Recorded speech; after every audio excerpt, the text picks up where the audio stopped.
मुख्य चुनाव आयोग ने आज 5 राज्यों के विधानसभा के चुनाव के तारीखों का ऐलान कर दिया। इसमें पश्चिम बंगाल में सबसे ज़्यादा 8 चरणों में मतदान किए जाएंगे। पश्चिम बंगाल में 27 मार्च को पहला मतदान होगा। इसके बाद 1 अप्रैल, 6 अप्रैल, 10 अप्रैल, 17 अप्रैल, 22 अप्रैल, 26 अप्रैल और 29 अप्रैल को मतदान होगा। वहीं तमिलनाडु की अगर बात करें तो तमिलनाडु में एक चरण में मतदान होगा और वो मतदान 6 अप्रैल को होगा। केरल में भी 6 अप्रैल को ही मतदान होगा और यहाँ भी एक ही चरण में होगा। आसाम की अगर बात करें तो आसाम में 3 चरण में मतदान होगा। यहाँ पर पहले चरण का मतदान 27 मार्च को होगा। इसके बाद 4 अप्रैल और 6 अप्रैल को होगा। पुडुचेरी की अगर बात करें तो पुडुचेरी की 30 सीटों के लिए 6 अप्रैल को मतदान किया जाएगा और इन सभी चुनाव के नतीजे 2 मई को आएंगे। देश के सबसे अमीर व्यक्ति और उद्योगपति मुकेश अंबानी की सुरक्षा में सेंध पाया गया। आपको बता दें कि उनके घर के बाहर गुरुवार को एक स्कॉर्पियो कार पाई गई जिसके अंदर विस्फोटक सामग्री के अलावा एक धमकी भरा खत भी शामिल था। पुलिस अब इस पूरे मामले की जांच में लगी हुई है। पुलिस की जांच में ये पता चला है कि जो कार मुकेश अंबानी के घर के पास खड़ी थी वो कार कुछ दिनों पहले मुंबई के विक्रोली इलाके से चोरी हुई थी। अब पुलिस 10 टीमें बनाकर उन लोगों का पता लगाने में जुटी हुई है जिन्होंने ये हरकत की है। आपको बता दें कि जो खत इस कार से मिला है उस खत में मुकेश अंबानी और उनके परिवार पर हमला करने की धमकी दी गई है। अहमदाबाद के नवनिर्मित दुनिया के सबसे बड़े क्रिकेट स्टेडियम मोटेरा का नाम नरेंद्र मोदी स्टेडियम करने के सरकार के फैसले पर भारतीय जनता पार्टी के वरिष्ठ नेता और राज्यसभा सांसद सुब्रमण्यम स्वामी ने आपत्ति जताई है। इसको लेकर स्वामी का कहना है कि गुजरात सरकार को नरेंद्र मोदी का नाम वापस ले लेना चाहिए और ये कहना चाहिए कि नाम रखने से पहले उन्होंने नरेंद्र मोदी की सलाह नहीं ली थी। आपको बता दें कि आज सुब्रमण्यम स्वामी ने एक ट्वीट किया और इस ट्वीट में उन्होंने कहा कि गुजरात के एक जमाई के रूप में राज्य के कई लोगों ने मुझे स्टेडियम से सरदार पटेल का नाम हटाने के बारे में बताया। मेरा सुझाव इतना ही है कि गुजरात सरकार को अपनी भूल सुधारते हुए पीएम मोदी का नाम वापस ले लेना चाहिए। ऐसा करते हुए उन्होंने कहना चाहिए कि नाम बदलते वक्त मोदी से सलाह नहीं ली गई, इसलिए इसे वापस ले लिया जा रहा है। भारत और चीन के विदेश मंत्रियों के बीच गुरुवार को दोपहर फोन पर लंबी बातचीत हुई।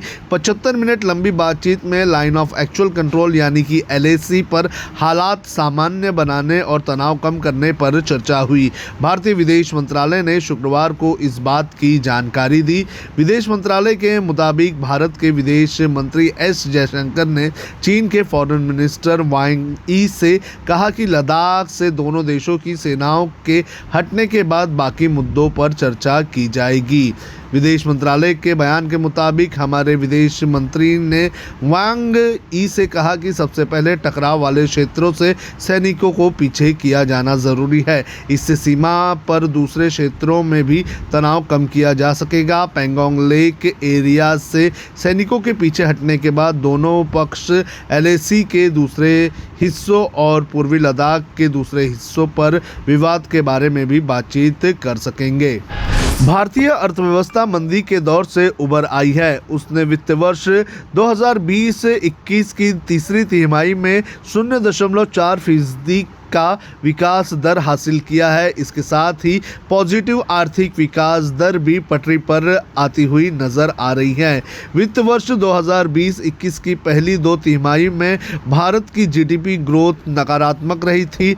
कोरोना काल में लॉकडाउन के प्रभाव से पहली तिमाही में भारत का विकास दर -23.9 रहा था, जबकि दूसरी तिमाही में -7.5% दर्ज किया गया था।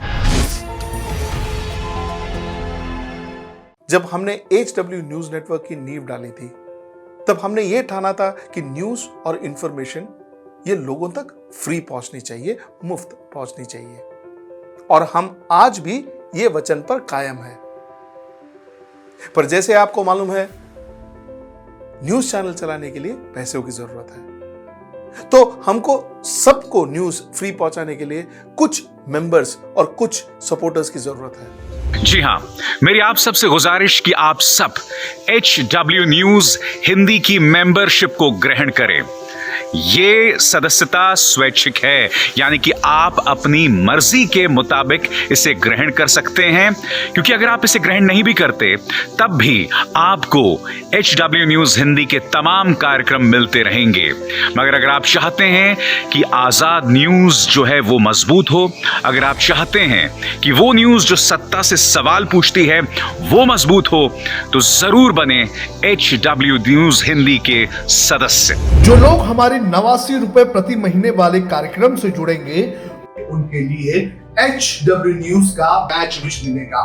साथ ही साथ उन लोगों को हमारे एक्सक्लूसिव पोल्स में भी शामिल होने का मौका मिलेगा।